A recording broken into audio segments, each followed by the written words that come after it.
Muy buenas a todos chicos, ¿qué tal? Soy Javier, soy tocinillo en AV Pasión y hoy estaremos por fin la review de la Panasonic JZ2000, la tope de gama de Panasonic para el 2021, así que vamos allá. Bueno, primero comentaros que muchísimas gracias a Panasonic España por la cesión de este productazo, es su gama más alta dentro del OLED y en este caso vamos a analizar el modelo de 55 pulgadas. Como veis tiene muchísimas cosas nuevas que ofrecernos, empezando por ejemplo por un renovado mando de distancia mucho más ergonómico, más grande, con más botones y que echamos en falta quizá que esté retroiluminado, por lo demás un muy buen paso adelante. Hablando del diseño, como veis este año Panasonic ha presentado su gama JZ con una peana central que además nos permite girar el televisor 100 grados, además de tener también una barra de sonido incorporada, en este caso de la JZ2000 por Technics. Este complejo sistema de sonido que veis por ejemplo en pantalla, tenéis en la parte inferior la barra de sonido que ya hemos visto anteriormente y por los laterales, como veis que el panel es muy fino, pero sin embargo el grosor del televisor es bastante acusado debido a dos cosas. Una, al sistema de sonido, que como veis incorpora dos altavoces up-firing y dos altavoces laterales para hacer un efecto envolvente lo más conseguido posible y que además por cierto también permite conectar una toma de subwoofer a través de un RCA. Y luego tenemos, como veis también en la parte posterior, un disipador. El disipador no se ve, va entre el panel OLED y el altavoz, ¿vale? Es un disipador que este año ha perdido peso, ha perdido también grosor y además se ha utilizado otro tipo de material para abaratar un poquito el coste. Siendo un poco menos efectivo que el año pasado, pero que sigue siendo muy buena alternativa para evitar los quemados y retenciones. En cuanto a la conectividad, pues encontramos en este año por fin ya 4 puertos HDMI 2.1 completos de 48 gigabits por segundo, si no me falla la memoria. Lo que pasa es que todavía no se ha implementado vía firmware la resolución completa, es decir, tenemos soporte de 4K 120 Hz con un exceso de banding, tenemos soporte VRR, G-Sync y FreeSync. Lo único que comento es eso, que no tenemos todavía la resolución completa, sino que la tele solamente nos muestra la mitad de las líneas verticales, con lo cual estamos viendo media resolución 4K. Esto es algo que ya Panasonic ha confirmado que va a actualizar, que va a arreglar dentro de muy poquito con el próximo firmware, así que es una muy buena noticia para los jugadores. Primero que llama la atención es que este panel no utiliza la tecnología EVO de LG, que se basa en una nueva capa de deuterio para mejorar la eficiencia del azul. En este caso no lo tiene, monta el panel normal y Panasonic cree que con el disipador ya es suficiente como para llegar a un alto nivel de brillo, que veremos a lo largo de la review si es así. Antes de continuar analizando los aspectos de imagen y sonido del televisor, vamos a entrar en el sistema operativo. Este año ha dado un pequeño paso adelante con My Home Screen 6.0, como veis es un sistema operativo muy rápido. Permite este año, a estilo un poco Google TV, que aparece abajo una barra con diferentes accesos directos, lo podemos ordenar, modificarlo, quitarlo, ocultarlo, etc. Luego tenemos también por fin, como veis en el Home, Disney Plus, que bueno, pues es una aplicación que funciona perfectamente. Hay gente que me ha comentado que tenía algún problema con el sonido o con el vídeo, nosotros no hemos encontrado ningún problema. Como podéis ver, nos aparece Dolby Vision sin problema en todo el contenido y también la aplicación la verdad es que funciona bastante rápido. Luego tenemos también los menús de imagen típicos, que en Panasonic son extensísimos, nos deja tocar prácticamente cualquier opción de imagen y que son muy útiles si sabéis lo que estáis tocando, pero son una arma de doble filo porque si no sabéis lo que tocáis podéis desajustar la imagen, así que os recomendamos que veáis nuestro vídeo de mejores settings que saldrá en muy poquito tiempo. Bueno, empezamos ya sí ahora con la calidad de imagen. ¿Qué nos ha parecido? Nos ha parecido una pasada de televisor en cuanto a calidad de imagen. Luego veremos las conclusiones si nos ha parecido mejor o peor o igual que la 90J. Pero empezamos por el NEAR Black. Sabéis que lo que diferencia mayormente a una marca de otra cuando fabrica televisores OLED es el NEAR Black. ¿Qué es el NEAR Black? El NEAR Black es esa transición que hace el píxel entre el negro completo, que sería una zona oscura completamente apagada, hasta el primer estímulo de vídeo. Es decir, esos detalles que están en las cuevas, esos detalles que son tan mínimos que parece completamente oscuro, pero se ve con un contorno, que se ve dibujo, pues eso es el NEAR Black. Este televisor lo hace muy bien, la verdad, estamos probando y hay escenas que lo hace mejor la 90J y otras escenas que lo hace mejor la JZ2000. No hemos encontrado tampoco un problema de excesivo ruido, macrobloques o posterización, lo tiene, si la fuente lo tiene, pero no tiene exceso. Podéis, por ejemplo, verlo vosotros mismos cuando estamos en Drácula, nuestra test favorito para torturar el televisor en este sentido. Lo hace muy bien, la verdad es que la imagen es muy limpia, no vemos flashes, no vemos ruido, salvo escenas donde ya sea casi imposible de ocultar. La verdad es que lo hace fenomenalmente bien y además Para diferenciar también de otras marcas, este televisor no aplasta absolutamente nada a nivel de negro. Como veis, todo el detalle en sombra está disponible perfectamente desde el primer momento que encendemos el televisor, con lo cual no vais a tener ese problema de otras teles que aplastan el negro para ocultar esos defectos. No, la tele nos los enmascara pero sin aplastar el negro, lo cual es súper interesante. Lo que sí que tiene este televisor es un pequeño problema que arrastra ya desde hace 2 generaciones, y es que no tiene un filtro de gradación suave. Eso hace que, como veis en pantalla, por ejemplo, cuando lo comparamos con la LG, el filtro de gradación suave nos limpia muchísimo todo el ruido que hay cuando hay colores uniformes, por ejemplo cielos, paredes, etcétera, que debido a la compresión aparece una especie de bandas de color. Eso el gradación suave lo quita prácticamente al completo en bajo, pero en la Panasonic JZ2000 no está disponible ese filtro, con lo cual hay escenas como la de Juego de Tronos que estáis viendo a continuación, que quizás no se vea demasiado bien, pero podéis observar en las paredes, en las caras a veces posterizan, como que se parten en bandas, y este televisor no lo puede combatir dado que no tiene ningún filtro dedicado a ello. Aún así, en todo lo demás lo hace muy bien y tenemos esa pequeña espina clavada de no tener un filtro dedicado de gradación suave. Si algo destaca Panasonic es su gestión del color. Ellos anuncian que están calibradas, entre comillas, desde fábrica, que no es así, ninguna tele viene calibrada, pero sí que vienen muy bien configuradas y vienen muy bien ajustadas de fábrica, con una serie de estándares que ellos utilizan, y la tele tendréis un color muy bueno de serie sin necesidad de calibración. Si queréis un color de referencia, sí que tenéis que pasar por calibración. Aquí, como siempre, hago autopublicidad. Si alguien quiere contratar un servicio de calibración con nosotros, lo puede hacer conmigo a través de Salón Digital, que tenéis descuento hasta el día 30 de septiembre. Pues si alguien quiere calibrar la tele perfectamente con sonda, lo hacemos allí. Lo que comentaba, viene muy bien de serie, viene mejor que Sony, viene mejor que LG. Lo que sí que hemos notado es que viene con un exceso, como todas las Panasonic de todos los años, de rojo en el balance de blancos. Ellos utilizan un punto de blanco que no es exactamente el Delta 65, porque consideran que ese exceso de rojo en el balance de blancos es más como se ve en el plasma, es un look más orgánico. A mí no me acaba de convencer, porque es verdad que algunas veces, si veis por ejemplo la película de Alicia o Juego de Tronos, vamos a ponernos Alicia, las caras a veces, sobre todo en las partes cuando hay mucho detalle en sombra y son escenas un poco oscuras, se satura en exceso de rojo, entonces llega a ser, parece que están como quemados la gente, se ha bronceado en el sol y se le ha quedado ese tono de quemado del día siguiente. Se corrige fácilmente con calibración, pero bueno, que lo sepáis, que tiene ese pequeño exceso y son en todas las Panasonic, en todos los modelos. Luego también ha mejorado mucho el tema de la colorimetría en Dolby Vision. Si veis este trozo de la comparativa que subimos hace un par de días, que tenéis los links en el canal de Agupasión, veréis que en Dolby Vision oscuro el televisor es bastante mejor que la Sony, tiene un color más rico, más saturado, más como debería ser, también debido a que Panasonic, al igual que LG, permite calibrar cada modo de imagen de forma independiente, es decir, podemos calibrar SDR, HDR y Dolby Vision. En otras marcas solo se puede calibrar SDR y de ahí se extrapola los datos a los otros dos modos. En Panasonic no. Con lo cual, como podéis ver, en Dolby Vision es muy útil porque la tele sigue la curva PQ-EOTF perfectamente y se traduce en una mejor representación del color en Dolby Vision. Aún así, la colorimetría, como digo, en global es excepcional, es algo que sabíamos que Panasonic no iba a fallar. Como digo, de los trozos que hemos puesto de Alicia en el País de la Maravilla se ve la riqueza del color de las caras, el color de las flores, el color de los personajes, esa profundidad que tiene debido a que los colores más saturados nuestro cerebro percibe como más brillantes también, y si le unimos el efecto 3D de por sí que tiene un panel OLED al ser autoiluminado, además de que es un panel que tiene más brillo de lo normal, nos queda una sensación en color absolutamente increíble. Nos vamos ahora al movimiento. ¿Qué nos ha parecido el movimiento? Bueno, pues yo creo que Panasonic tenía dos puntos débiles, si quitamos el sistema operativo. Uno era el movimiento y otro era el escalado quizá.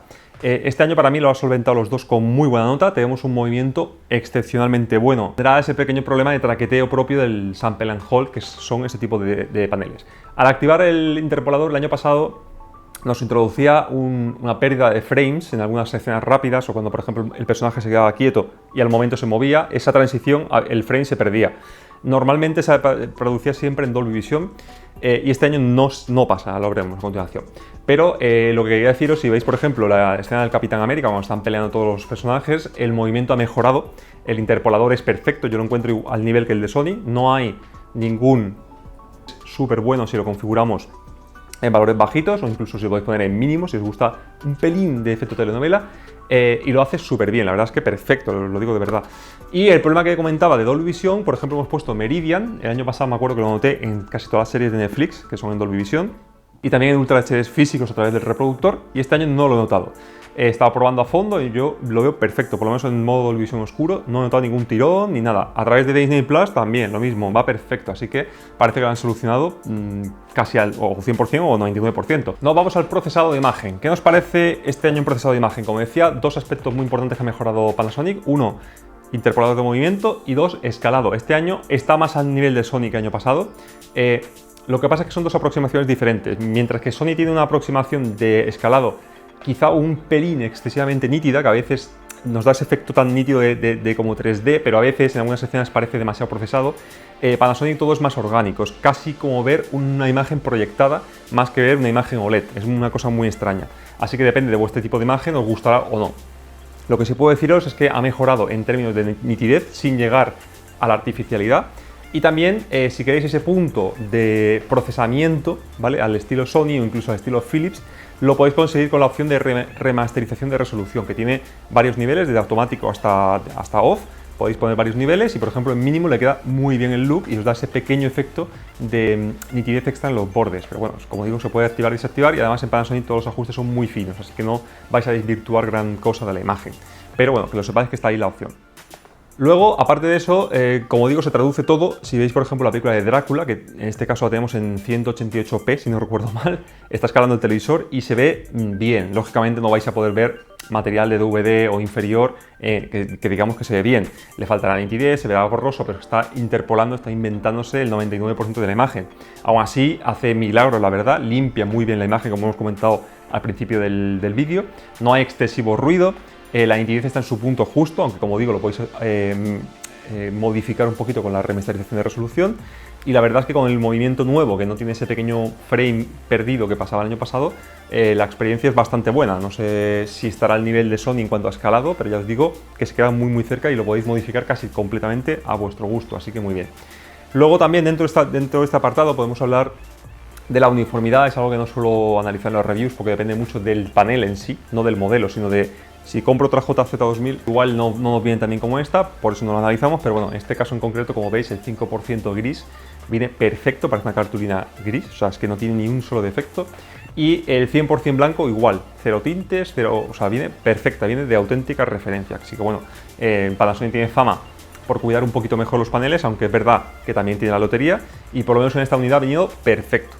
Y luego, fruto de un nuevo proceso de fabricación de los paneles OLED de LG, se dio este año un efecto que algunos reviews, como por ejemplo la de Pincenteo, llaman efecto de persiana veneciana, y es que cuando hay elementos muy brillantes, por ejemplo un sol muy brillante, podemos ver una especie de tiras muy finitas, verticales, en ese detalle tan brillante. Yo en la Panasonic no consigo verlo, hemos puesto por ejemplo Transformers, el sol, y no encuentro la forma de ver ese defecto. En mi Sony 90J tampoco lo veo, pero en la primera 90J que tuve sí lo vi, así que depende mucho de la unidad y depende mucho del proceso de fabricación que han seguido, si es el antiguo modo o es el nuevo, porque están todos mezclados. Llegamos al HDR, el punto más importante probablemente de la review y el por qué mucha gente se ha comprado este pedazo de televisor. ¿Cuántos nits nos ha dado? ¿Cuánto brilla esta tele? Bueno, ya lo visteis en la comparativa si es que la habéis visto, y el pico de brillo al 10% nos ha dado 935 nits en el modo calibrado. Bueno, en el modo Filmmaker, luego con la calibración se nos quedó más o menos igual, y en pantalla completa ronda entre los 160 y 165 nits, un poquito menos que la competencia, pero la verdad es que es espectacular el nivel de brillo que consigue en las pequeñas luces sobre todo. Como digo, en las pequeñas luces podemos por ejemplo poneros esta demo de LG, la típica de Chest, donde tenéis las velas de las lámparas del Rey, la sala del Rey, y brillan muchísimo. Bajo el 10% no he medido la cantidad de brillo, pero es probable que suba y llegue hasta los 1000 nits en esas pequeñas luces, y eso hace que el efecto 3D del HDR sea bestial. O sea, parece que estás en un rango de contraste bestial y te mete dentro de la película completamente. Traducido a contenido real, por ejemplo, la película de Transformers, una película que tiene un alto impacto en HDR, pues el sol se ve más dibujado que en otras marcas, se ve con más fuerza, con un poquito más de brillo. Y la verdad es que el impacto, como digo, en HDR es absolutamente bestial. Tened en cuenta también que el color, como comentaba, los colores más saturados, cuando vienen mejor calibrados de fábrica, cuando vienen mejor configurados de fábrica, hace que nuestro cerebro lo perciba como aún más brillante, con lo cual si mezcláis el gran trabajo en configuración de color que ha hecho Panasonic con este modelo, junto con casi los 1000 nits, tenemos un impacto HDR que es muy difícil de superar. Y además, Este modelo cuenta con una cobertura, que pocas reviews lo comentan, del 80% del espacio de color BT 2020, cuando lo normal es un 72, 73, 74% como mucho, con lo cual estamos hablando casi de un 10% más, y eso hace también que se note mucho. El elemento no solo brilla más, sino que también está más saturado. Aún así, aquí un pequeño tirón de orejas para Panasonic, que no ha utilizado la fórmula que haya utilizado Sony, por ejemplo, al subir no solo el píxel blanco, el subpíxel blanco, sino que sube los 4, con lo cual al llegar a las altas luces no solo brilla el color blanco, sino que brillan los otros 3 colores también, y la imagen es más saturada y más rica. Aún así, como digo, el impacto HDR de la tele te deja boquiabierto, 100% recomendable.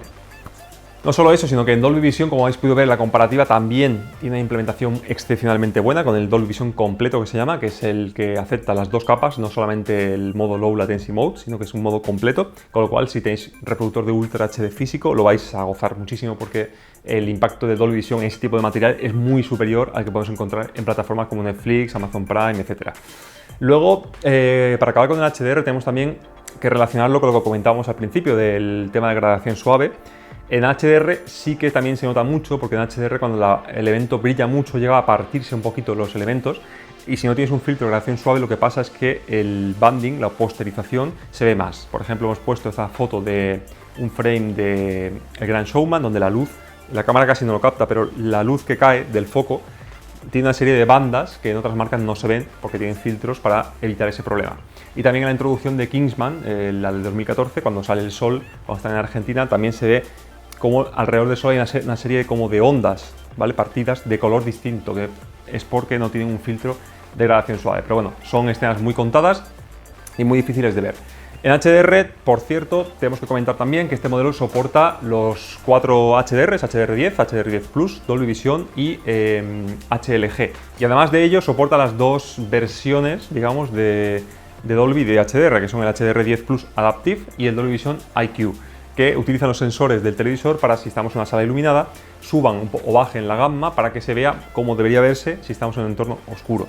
Y funciona muy bien tanto el Vision IQ como el HDR10 Adaptive. Y luego, para acabar en HDR, tenemos también la tecnología Dynamic HDR de Panasonic, que es una especie de mapeo de tonos dinámico de LG.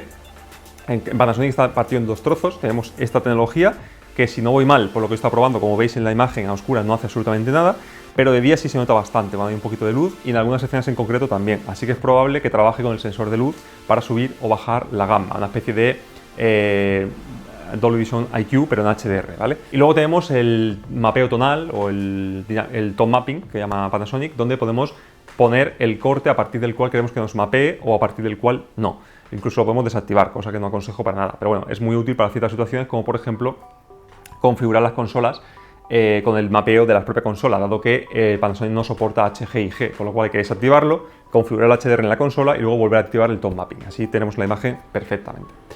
Pero en resumen, como digo, la experiencia en HDR es auténticamente una pasada. O sea, es un 10 absoluto para una tecnología OLED, y el más impresionante que hemos visto en televisores OLED junto con la 90J. La verdad es que es casi un 10 redondo en ese aspecto. Llegamos al gaming. ¿Qué nos apareció en gaming? Pues el televisor responde perfectamente. Si lo ponemos en modo juego, como veis, se puede jugar sin ningún problema. No hay ningún tipo de exceso de ruido, macroloques, ni nada por el estilo. Lo que sí que tenéis que tener en cuenta es que el modo juego viene muy mal de fábrica, ¿vale? Nos baja mucho el input lag, pero nos mete muchísimos filtros, nos mete el color en una tonalidad muy azul, tiene filtros puestos en automático, en fin, un desastre. Hay que activarlo y configurarlo bien, que podéis hacer siguiendo la guía de AU Passion que sacaremos en breve. Luego también hemos medido el input lag con nuestro Leo Bodnar. Como veis, nos mide entre 14,6 y 15 milisegundos más o menos, lo cual es un input lag muy bueno, y luego baja hasta los 6 milisegundos más o menos en 120 Hz, lo cual lo pone prácticamente al nivel de LG. Hay 1 o 2 milisegundos de diferencia que no creo que nadie note.